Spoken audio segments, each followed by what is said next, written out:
श्री नरेंद्र मोदी जी के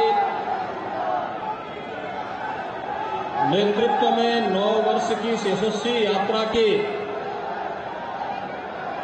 उपलब्धियों को लेकर के आयोजित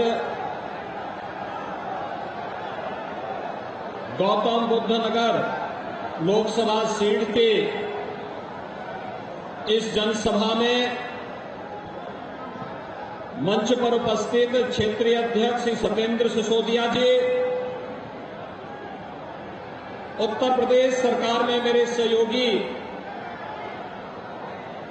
औद्योगिक विकास के मंत्री श्री नंद गोपाल गुप्ता नंदी जी, राज्य मंत्री जसवंत सैनी जी, प्रभारी मंत्री जनपद गौतम बुद्ध नगर श्री ब्रजेश सिंह जी, लोकप्रिय सांसद डॉक्टर महेश शर्मा जी, राज्यसभा के माननीय सांसद श्री सुरेंद्र सिंह नागर जी, हमारे लोकप्रिय विधायकगण श्री पंकज सिंह जी, श्री तेजपाल नागर जी, श्री लक्ष्मी राज सिंह जी, श्री श्रीचंद शर्मा जी, श्री नरेंद्र भाटी जी, भारतीय जनता पार्टी के जिला के अध्यक्ष श्री मनोज गुप्ता जी, जिला पंचायत अध्यक्ष बुलंदशहर डॉक्टर अंतुल तेवतिया जी, भारतीय जनता पार्टी के प्रदेश के मंत्री डॉक्टर चंद्रमोहन जी, प्रदेश के अवस्थापना और औद्योगिक विकास के आयुक्त श्री मनोज कुमार सिंह जी, आज के इस कार्यक्रम में गौतम बुद्ध नगर लोकसभा सीट से जुड़े हुए सभी पदाधिकारी और कार्यकर्ता भाइयों और बहनों, 9 वर्ष की उपलब्धियों के अवसर पर जनपद गौतम बुद्ध नगर वासियों को 1700 करोड़ रुपए से अधिक की योजनाओं का उपहार प्राप्त हो रहा है। इस अवसर पर यहां के लोकप्रिय जनप्रतिनिधियों का हृदय से बधाई देते हुए मैं आप सबका अभिनंदन करता हूं। भाइयों बहनों, आज इस कार्यक्रम में आने के पूर्व मुझे 2 आयोजनों के साथ जुड़ने का अवसर प्राप्त हुआ। आज ही के दिन 48 वर्ष पहले कांग्रेस ने लोकतंत्र के गले को घोंटने का प्रयास किया था। लोकतंत्र की हत्या करने का प्रयास किया था और उस समय जो आवाजें मुखर हुई थी, मीडिया जगत का एक प्रखर नाम था स्वर्गीय रामनाथ गोयनका जी का। इंडियन एक्सप्रेस ग्रुप के संस्थापक के नाम से आज एक मार्ग का लोकार्पण करने का भी अवसर मुझे प्राप्त हुआ। उन लोकतंत्र सेनानियों की स्मृतियों को, जिनके कारण इतनी बड़ी संख्या में हम सब उपस्थित होकर के भारत के लोकतंत्र पर गौरव की अनुभूति करते हैं, उन सभी लोकतंत्र सेनानियों की स्मृतियों को नमन करने का एक अवसर यहां के इस नामकरण के माध्यम से मुझे प्राप्त हुआ। मैं इस अवसर पर उन ज्ञात अज्ञात सभी लोकतंत्र सेनानियों को स्मरण करते हुए उन्हें नमन करता हूं। और भाइयों बहनों, आप इसको विडंबना ही मानेंगे, आजादी के बाद देश के लोकतंत्र पर जब संकट आया था, लोकनायक जयप्रकाश नारायण जी के नेतृत्व में उस समय के उन तमाम महान लोकतंत्र सेनानियों ने उसमें सरदेव अटल बिहारी वाजपेयी जी थे, सरदेव लाल कृष्ण आडवाणी जी थे, गैर कांग्रेसी सभी दलों के नेताओं ने एक मंच पर आकर के लोकतंत्र को बचाने का जो कार्यक्रम किया था उसमें सफलता प्राप्त हुई। लेकिन जेपी और लोहिया के नाम पर राजनीति करने वाले लोग आज फिर से लोकतंत्र विरोधी अपने कृत्यों के लिए भारत के लोकतंत्र के इतिहास को काला अध्याय में बदलने वाले उसी कांग्रेस के साथ मिलकर के भारत के खिलाफ षड्यंत्र करने में निरंतर कुछ न कुछ दुष्चक्र करने का प्रयास कर रहे हैं। और आज हम सबकी जिम्मेदारी बनती है, जब भारत एक नए भारत के रूप में दुनिया के अंदर अपनी पहचान बना रहा है, प्रधानमंत्री मोदी जी के यशस्वी नेतृत्व में वैश्विक मंच हो या फिर भारत के अंदर सुरक्षा का एक बेहतर वातावरण, इन सभी कार्यक्रमों को जब अच्छे रूप में भारत आगे लेकर के चल रहा है, ये यात्रा विकास की, समृद्धि की, खुशहाली की और वैश्विक मंच पर प्रतिष्ठा की अनवरत चलती रहे, इसके लिए एक बार फिर से केंद्र सरकार की 9 वर्ष की प्रधानमंत्री मोदी जी के नेतृत्व की उपलब्धियों को लेकर के आम जनमानस के बीच में हम जाकर के 2024 की तैयारियां कर सके, इसके लिए आज मैं आपके बीच में आप सबसे अपील करने के लिए आया हूं। भाइयों बहनों, 1718 करोड़ की परियोजनाओं के पहले गौतम बुद्ध नगर पुलिस को अथॉरिटी की ओर से 56 4 पहिया वाहन पेट्रोलिंग के लिए उपलब्ध करवाए गए। अथॉरिटी के द्वारा अभी यहां पे हाईराइज बिल्डिंग के लिए फायर टेंडर भी उपलब्ध करवाने की कार्रवाई चल रही है। लगातार आज आप देख रहे होंगे अथॉरिटी का विकास, इंफ्रास्ट्रक्चर किस रूप में यहां पर सुदृढ़ हुआ है। पहले लोग दिल्ली में रहते थे, नोएडा, ग्रेटर नोएडा आने में संकोच करते थे क्योंकि वहां का इंफ्रास्ट्रक्चर अच्छा था, वहां की सुविधाएं अच्छी थी। यहां खराब था, यहां के बारे में लोगों की धारणाएं खराब थी। लेकिन आज बदल चुकी स्थितियां 6 वर्ष के अंदर ही एक सामूहिक प्रयास का परिणाम है कि आज गौतम बुद्ध नगर में दिल्ली से भी लोग आना चाहते हैं, देश से भी आना चाहते हैं, दुनिया से भी लोग आना चाहते हैं। पिछले दिनों हम आए थे, देश के बड़े डाटा सेंटर का हम लोगों ने यहां लोकार्पण किया था और आज देश के एक बड़े रोबोटिक्स सेंटर का भी उद्घाटन यहां पे इसके बाद कार्यक्रम में होने जा रहा है। ये बदलते हुए उत्तर प्रदेश और गौतम बुद्ध नगर जनपद की तस्वीर हम सबके सामने है।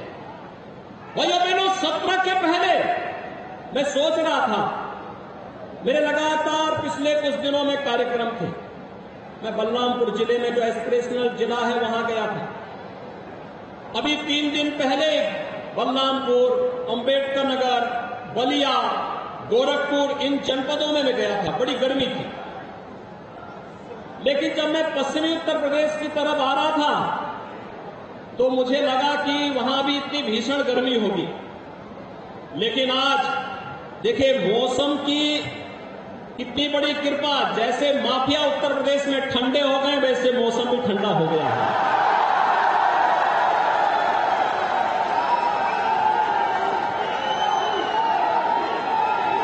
मुझे सुबह बताया गया, मैं रात्रि को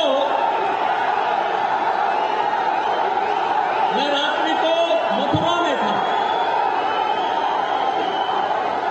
और भाइयों बहनों देर रात्रि तक मथुरा के अंदर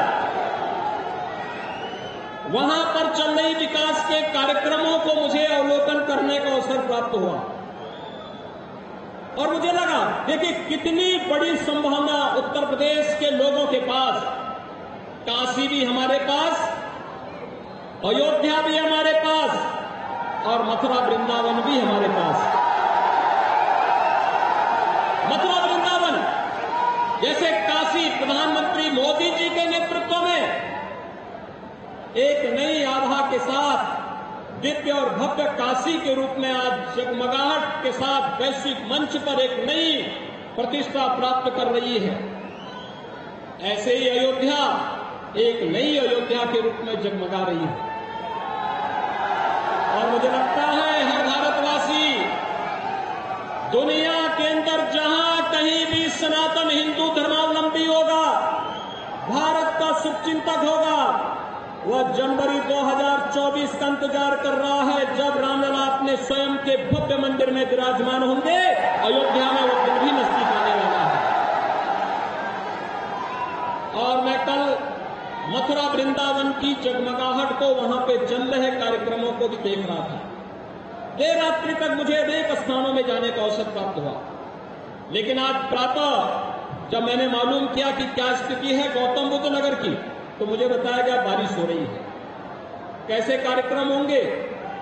मैंने कहा चिंता मत करिए, ये तो जो पहले से बोला गया उसके अनुरूप हो रहा है, क्योंकि उत्तर प्रदेश में सब कुछ अब विकास के बारे में लोग सोच रहे हैं, विकास होना है। लोगों के मन में एक बात आ गई है कि हम केवल और केवल सकारात्मक सोच के साथ, जिस सकारात्मक सोच के साथ प्रधानमंत्री मोदी जी ने विगत 9 वर्षों के अंदर अथक परिश्रम करके, कठिन परिश्रम करके अपने विजनरी लीडरशिप में देश को एक नई दिशा दी है। हर एक क्षेत्र में आपने 21 जून को विश्व योग दिवस के रूप में मनाया।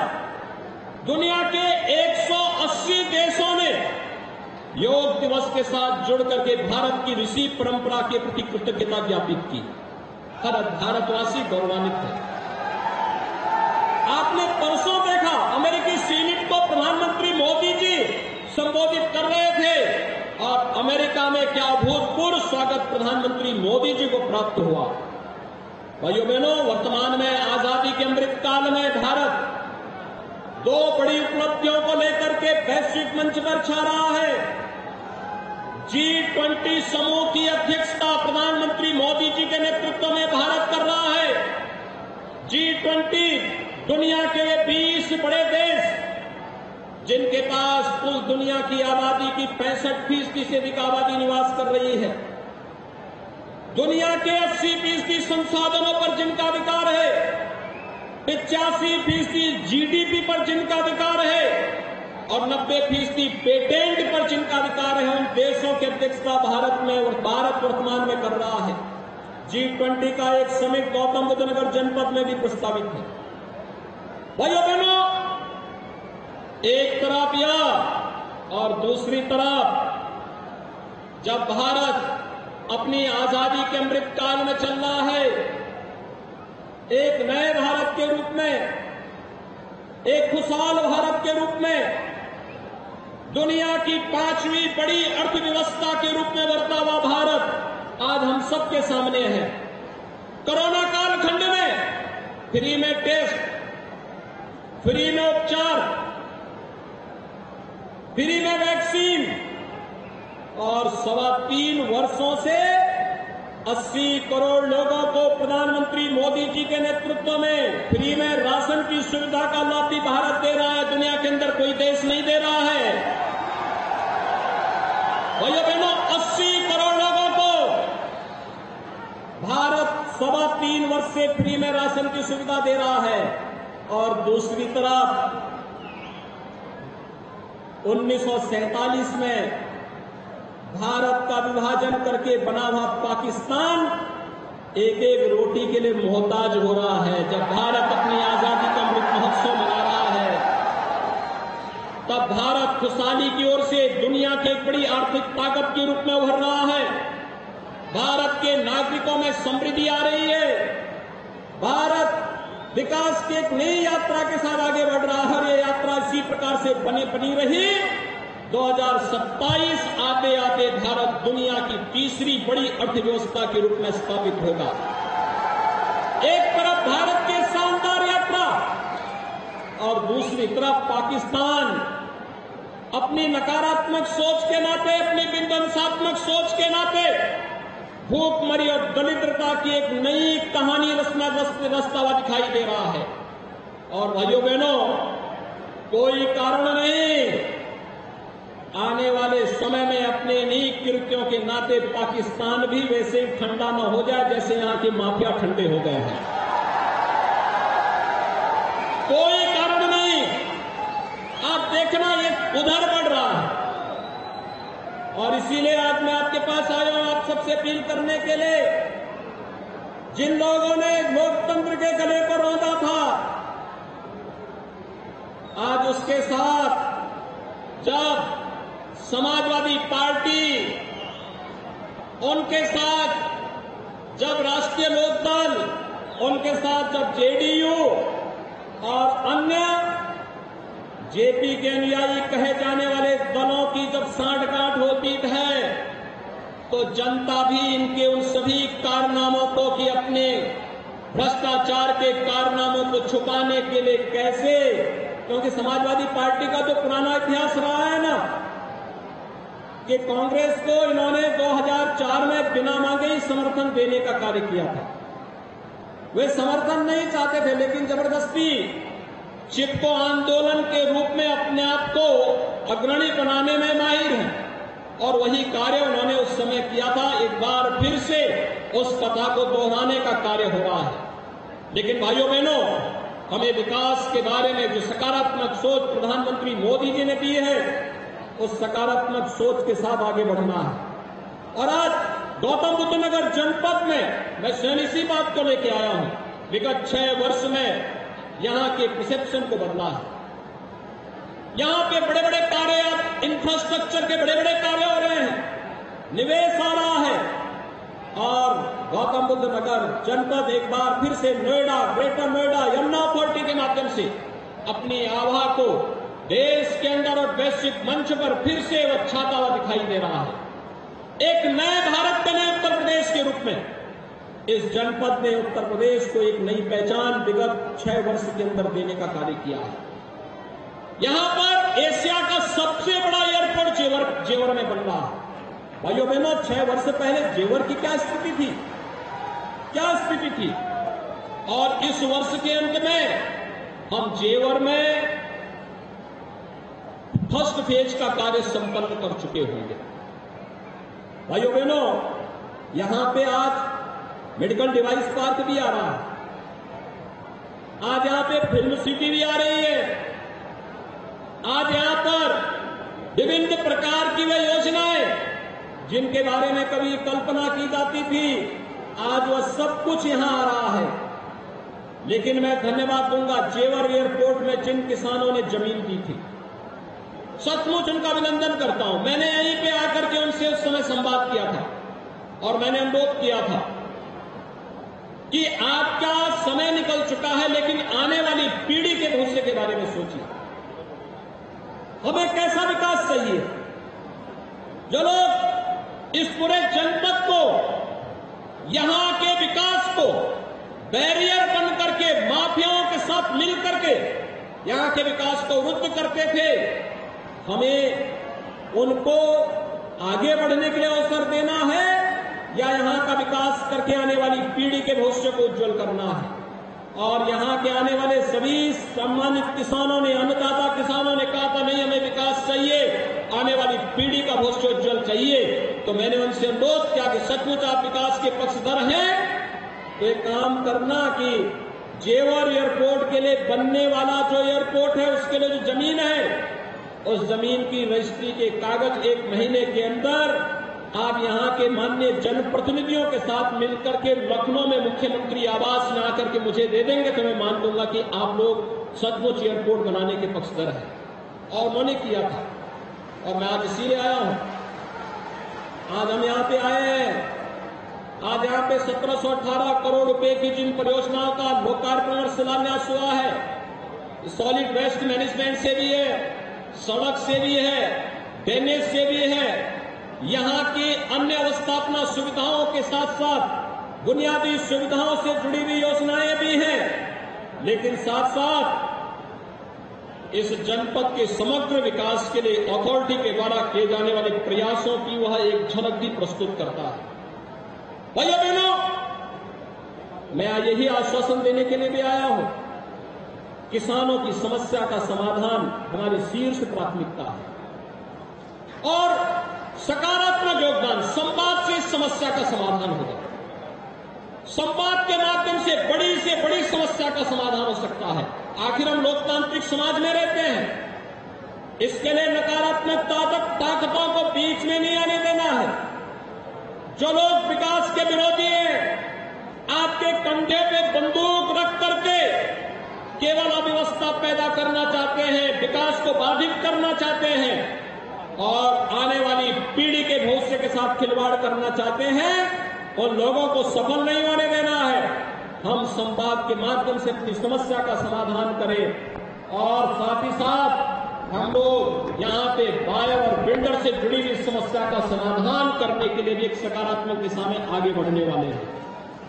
इस समस्या का भी समाधान होगा, क्योंकि यहां के विकास के लिए यह आवश्यक है और इन सभी समस्याओं का सकारात्मक रूप से समाधान के किसी निष्कर्ष पर हम पहुंच सके, इसके लिए जनता जनार्दन का योगदान, जनप्रतिनिधियों की सक्रियता और साथ साथ सभी प्रकार के प्रशासनिक अथॉरिटी, शासन से जुड़े हुए अधिकारियों का बेहतर संवाद इस पूरी प्रक्रिया को आगे बढ़ाएगा। और मैं विश्वास के साथ कह सकता हूं, यह आज नए भारत के नए उत्तर प्रदेश में संभव है, यह हमने करके दिखाया है और इसके परिणाम भी बहुत शीघ्र आप सबके सामने आएंगे। आज के इस अवसर पर भाइयों बहनों, 9 वर्ष की प्रधानमंत्री मोदी जी के नेतृत्व की उपलब्धियां बेमिसाल हैं। खुशहाल भारत की एक नई नींव रखने वाले हैं और समृद्ध और खुशहाल भारत की इस नई नींव के लिए हम सबको भी मिल करके प्रधानमंत्री मोदी जी के नेतृत्व में इस नए भारत के निर्माण के लिए, समृद्ध भारत के निर्माण में अपना योगदान देना होगा।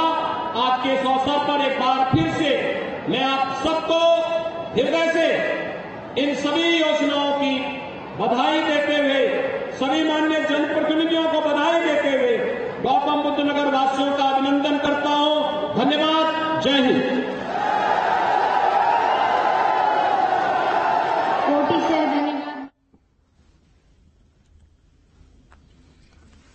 तो देखिए, सीएम योगी आदित्यनाथ को आप सुन रहे थे, उनका संबोधन नोएडा स्टेडियम से आपने सुना, जिसमें उन्होंने साफ तौर पर इस बात का जिक्र किया है कि नोएडा में और खास करके पूरे प्रदेश में देखिए किस तरह से माफियाओं का सफाया किया जा रहा है, करोड़ों लोगों को किस तरह से फ्री राशन दिया जा रहा है, तमाम योजनाएं परियोजनाएं जो लाई जा रही है प्रदेश के विकास को लेकर, उसको लेकर भी सीएम योगी ने कहा है कि प्रदेश सरकार लगातार प्रतिबद्ध है। तो पश्चिमी यूपी में माफियाओं को लेकर सीएम योगी आदित्यनाथ ने अपने संबोधन में कहा कि माफिया यहां ठंडे पड़ गए हैं। यूपी में अब अपराधियों के लिए कोई जगह नहीं है। लॉ एंड ऑर्डर जिस पर उत्तर प्रदेश सरकार अपनी पीठ थपथपाती हुई हमेशा नजर आती है, उसी का जिक्र उन्होंने यहां पर किया है। यूपी की जनता को भारतीय जनता पार्टी पर भरोसा है, ये भी उन्होंने कहा है और साथ ही अपराधियों और माफियाओं को लेकर जिक्र करते हुए कहा कि उनके खिलाफ लगातार ऑपरेशन किया जा रहा है। यहां वक्त हो गया एक ब्रेक का, बने रहिए न्यूज स्टेट के साथ।